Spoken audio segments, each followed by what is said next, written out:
Everyone, this is Deepa Yadav. Welcome back to my YouTube channel.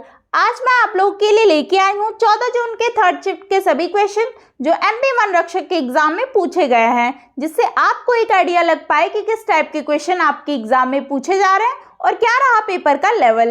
तो video शुरू करने से पहले अगर आप मेरी चैनल पर नए हैं तो सब्सक्राइब कर लें और बेल आइकन को प्रेस कर दें, जिससे नोटिफिकेशन आप तक पहुंच जाए और आप डेली वीडियोस को देख पाएं। तो चलिए जानते हैं कि थर्ड शिफ्ट में किस टाइप के क्वेश्चंस पूछे गए थे 14 जून के पेपर में। तो देखिएगा, फर्स्ट क्वेश्चन पूछा गया है कि भारत में डैश के चुनाव फर्स्ट पास द पोस्ट चुनावी प्रणाली का उपयोग करके कराए जाते हैं। तो इसका जो आंसर होगा वो लोकसभा के द्वारा कराए जाते हैं। भारत में लोकसभा के चुनाव फर्स्ट पास द पोस्ट चुनावी प्रणाली का उपयोग करके कराए जाते हैं। ये कुछ इंपॉर्टेंट पॉइंट्स हैं जो देख लीजिए, जो आपके एग्जाम के पॉइंट ऑफ व्यू से इंपॉर्टेंट हो सकते हैं आपके आने वाले एग्जाम के लिए। तो फर्स्ट पॉइंट है कि साधारण बहुमत प्रणाली को अक्सर first pass the post FPTP के रूप में जाना जाता है।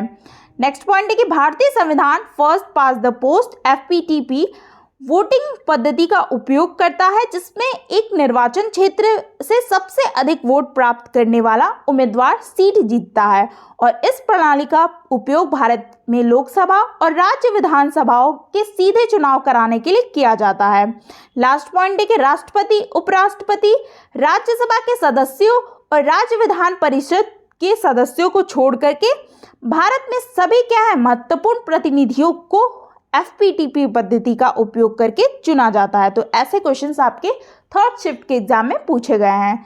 तो देखिएगा, नेक्स्ट क्वेश्चन पूछा गया कि मध्य प्रदेश के किस जिले को की सीमा जो है उत्तर प्रदेश से लगती है। तो ये भिंड है। मध्य प्रदेश के भिंड जिले की सीमा जो है उत्तर प्रदेश से लगती है। तो कुछ इंपॉर्टेंट पॉइंट्स जान लीजिए कि मध्य प्रदेश जो है उत्तर प्रदेश, छत्तीसगढ़, महाराष्ट्र, गुजरात और राजस्थान के साथ अपनी सीमा को क्या करती है, साझा करती है। नेक्स्ट पॉइंट है कि मध्य प्रदेश के 14 जिले अर्थात मुरैना, भिंड, दतिया, निवाड़ी, टीकमगढ़, छतरपुर, पन्ना, सतना, रीवा, सीधी, सिंगरौली, सागर, अशोकनगर, शिवपुरी उत्तर प्रदेश के साथ क्या है, सीमा साझा करते हैं। नेक्स्ट पॉइंट है कि मध्य प्रदेश के झुबुआ और अलीराजपुर गुजरात को छूते हैं। तो ये सारे इंपॉर्टेंट फैक्ट्स मैंने बता दिए। ऐसे भी क्वेश्चंस आपके एग्जाम में पूछे जा सकते हैं। नेक्स्ट क्वेश्चन पूछा गया है कि समुद्रगुप्त का शासन कब से कब तक रहा है। तो ये 335 से 380 ईस्वी तक रहा है। नेक्स्ट है कि डिजिटल शक्ति अभियान से संबंधित क्या है। तो डिजिटल शक्ति जो साइबर स्पेस में महिलाओं और बालिकाओं को डिजिटल रूप से सशक्त और कुशल बनाने की एक अखिल भारतीय परियोजना है, डिजिटल शक्ति अभियान। नेक्स्ट देखिएगा, पूछा गया कि महाबलीपुरम में कौन सा मंदिर स्थित है। तो ये रथ गुफा मंदिर है। इससे रिलेटेड भी कुछ पॉइंट्स जान लीजिए। महाबलीपुरम रथ बंगाल की खाड़ी के किनारे स्थित है। महाबलीपुरम में स्मारक महाबलीपुरम चेन्नई में बंगाल की खाड़ी के किनारे स्थित एक मंदिर शहर है। किनारे मंदिर और रथ गुफा मंदिर महाबलीपुरम में सबसे प्रसिद्ध स्थान है। रथ गुफा मंदिर, इसका निर्माण 8वीं शताब्दी में पल्लव राजा नरसिम्हा ने करवाया था। महाबलीपुरम में कुल 8 रथ हैं। तो मंदिरों से भी लगातार क्वेश्चंस देखिए बन रहे हैं। नेक्स्ट क्वेश्चन देखिएगा, पूछा गया है कि निम्नलिखित में से कौन सी नदी पश्चिम में बहने वाली नदी है। तो ये नर्मदा नदी है। कुछ पॉइंट्स जान लेते हैं, जो ऐसे कुछ पॉइंट्स से ही आप के क्वेश्चंस बन जाते हैं। कभी कभी इससे ही कुछ क्वेश्चंस फंस जाते होंगे। आप अगर अच्छे से पढ़ते होंगे ना तो आपको क्वेश्चंस मिलते होंगे। देखिएगा, फर्स्ट पॉइंट है कि नर्मदा नदी मध्य प्रदेश के में अमरकंटक पहाड़ी के शिखर से निकलती है। नर्मदा नदी मध्य प्रदेश, गुजरात और महाराष्ट्र राज्यों से होकर के बहती है। स्रोत से समुद्र तक नदी जो है, नदी की कुल लंबाई 1312 किलोमीटर है और यह नदी गुजरात के भरूच जिले में अरब सागर में गिरती है। नेक्स्ट पॉइंट है कि पश्चिम की ओर बहने वाली नदियां हैं वो नर्मदा, ताप्ती, माही, साबरमती, लूनी है। नर्मदा और ताप्ती बिना डेल्टा वाली सबसे बड़ी नदियां हैं। नर्मदा नदी की सहायक नदियां जो है कोलार नदी, शक्कर नदी, दूधी नदी, तवा नदी और हीरन नदी है। तो ये सारे जो मैंने पॉइंट्स बताए हैं, हाईलाइटेड पॉइंट, वो सारे ही इंपॉर्टेंट पॉइंट्स हैं। इससे क्वेश्चंस आपके एग्जाम में पूछे जा सकते हैं, तो ध्यान से पढ़ा कीजिए। नेक्स्ट क्वेश्चन है, पूछा गया है कि महाराजा धीराज की भव्य उपाधि धारण करने वाले गुप्त वंश का प्रथम शासक कौन था? तो ये चंद्रगुप्त प्रथम था। इसके बारे में भी कुछ जान लेते हैं कि चंद्रगुप्त प्रथम जो है गुप्त वंश के पहले शासक थे जिन्होंने महाराजा धीराज की उपाधि धारण की थी। नेक्स्ट पॉइंट है कि चंद्रगुप्त प्रथम गुप्त राजा घटोत्कच के पुत्र थे और राजवंश के संस्थापक गुप्त के पोते थे। दोनों को इलाहाबाद स्तंभ शिलालेख में महाराजा कहा गया है और वह समुद्रगुप्त उनके क्या है अगले उत्तराधिकारी के पिता भी थे। नेक्स्ट क्वेश्चन पूछा गया है कि 31वां बिहारी पुरस्कार से किसे सम्मानित किया गया है? तो ये मधुर कांकरिया को सम्मानित किया गया है। देख लेते हैं इनके बारे में कि चर्चित साहित्यकार मधु कांकरिया और डॉक्टर माधव हाडा को जगह 2021 और 2022 का 31वां व 32वां बिहारी पुरस्कार 9 नवंबर को बनाने में आयोजित एक कार्यक्रम में प्रदान किया गया है। कार्यक्रम के मुख्य अतिथि मोहनलाल सुखड़िया, विश्वविद्यालय उद्घाटन के कुलपति प्रोफेसर इंद्रवर्धन त्रिवेदी ने साहित्य को देखते लाख रुपए प्रशस्ति पत्र और प्रतीक चिन्ह प्रदान किए हैं। नेक्स्ट क्वेश्चन पूछा है कि भोपाल में गोल घर के नाम से किसे जाना जाता है? तो ये गुलशन ए आलम को जाना जाता है। नेक्स्ट है कि भारतीय राष्ट्रीय सम्मेलन के संस्थापक कौन है? तो ये सुरेंद्र नाथ बनर्जी और आनंद मोहन बोस है।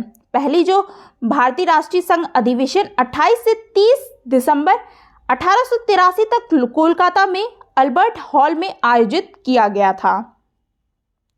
नेक्स्ट क्वेश्चन है पूछा गया है कि जल महोत्सव कब और कहाँ मनाया जाता है? तो ये हनुवंतिया टापू 20 जनवरी 2022 तक है। ठीक है, और इसके बारे में देख लीजिए कुछ पॉइंट्स है कि मध्य प्रदेश के खंडवा स्थित हनुवंतिया टापू में मुख्यमंत्री शिवराज सिंह चौहान ने जल महोत्सव के 6वें संस्करण का क्या है शुभारंभ किया है और पिछले वर्ष के पर्यटकों को उत्साह और रुझानों को दिखते हुए इस वर्ष भी जल महोत्सव की अवधि को 2 माह तक क्या है रखा गया है। यह महोत्सव 20 जनवरी 2022 तक चलेगा। तो ये 2022 के क्या है करंट अफेयर है। नेक्स्ट क्वेश्चन पूछा गया है कि एमपी जो मध्य प्रदेश के पहले मुख्य न्यायाधीश कौन थे? तो ये न्यायाधीश एम हिदायतुल्लाह थे। नेक्स्ट क्वेश्चन है कि हाल ही में फेमिना मिस इंडिया 2022 का खिताब किसने जीता? तो ये शीनी शेट्टी ने जीता है। नेक्स्ट क्वेश्चन कि चेन्नई मेट्रो ने किस बैंक के साथ मिलकर के सिंगारा चेन्नई कार्ड लॉन्च किया? तो ये एसबीआई ने लॉन्च किया है।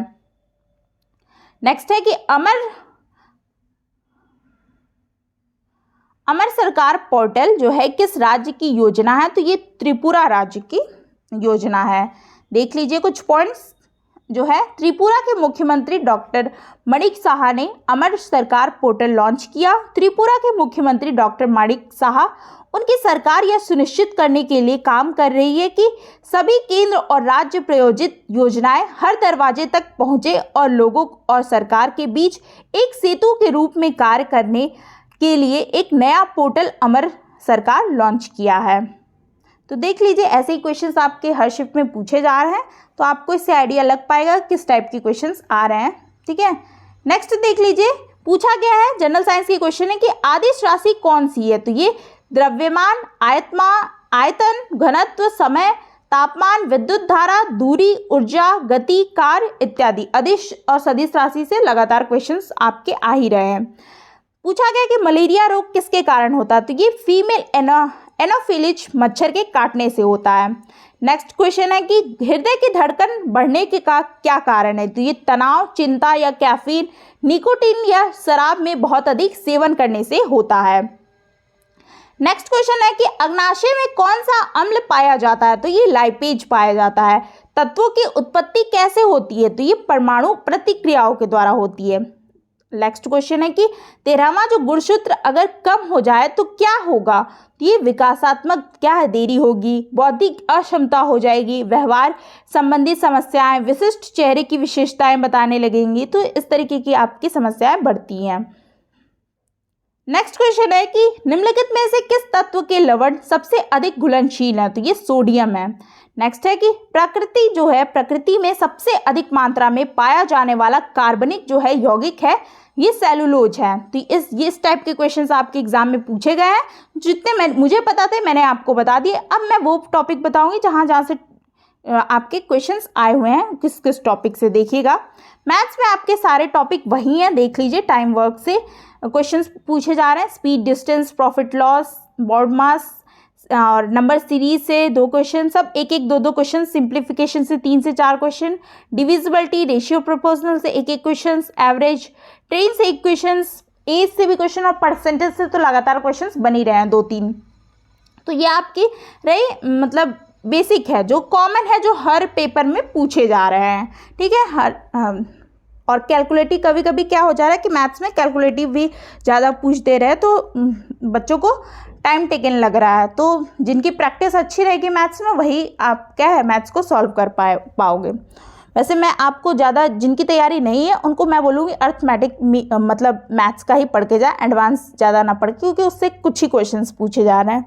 नेक्स्ट आपका हिंदी में बेसिक हिंदी पूछी जा रही है, जो उसमें कारक हो गया, समास, अलंकार, रस, छंद, मुहावरे, लोकोक्तियाँ, अव्यय, कारक, यही सब पूछे जा रहे हैं, ठीक है। और इंग्लिश में synonyms, opposite word, parajumbles, active passive, filling the blanks, one word substitution, misspelled, narration, यही सब क्वेश्चंस है। साइंस में बेसिक साइंस, केमिस्ट्री और बायोलॉजी से ज़्यादा क्वेश्चंस पूछे जा रहे हैं, और फिजिक्स में नाम मात्र का है, ठीक है। स्टैटिक जीके में 3 से 4 क्वेश्चंस, करंट अफेयर में 4 से 5 क्वेश्चंस, एमपी जीके में भी वही 4 से 5 क्वेश्चन है। तो यहाँ से टॉपिक आपके पूछे गए हैं, जो मैंने आपको बता दिए। आप अपनी तैयारी को इसी तरीके से कंटिन्यू कीजिए, और पेपर का लेवल जो है वो मॉडरेट है, ठीक है, बहुत ज़्यादा टफ नहीं है। आपकी तैयारी अच्छी है तो आप अच्छे से पेपर कर पाओगे और पेपर को क्रैक भी कर लोगे, ठीक है। फिर जिनका आगे एग्ज़ाम है वो अपनी तैयारी को इसी तरीके से कंटिन्यू करें। आई होप आपको वीडियो अच्छी लगी हो, तो चैनल को सब्सक्राइब करें और वीडियो को लाइक करके ही जाए। मिलते हैं फिर ऐसे ही कुछ मेमोरी बेस्ड क्वेश्चन के साथ। Thanks for watching.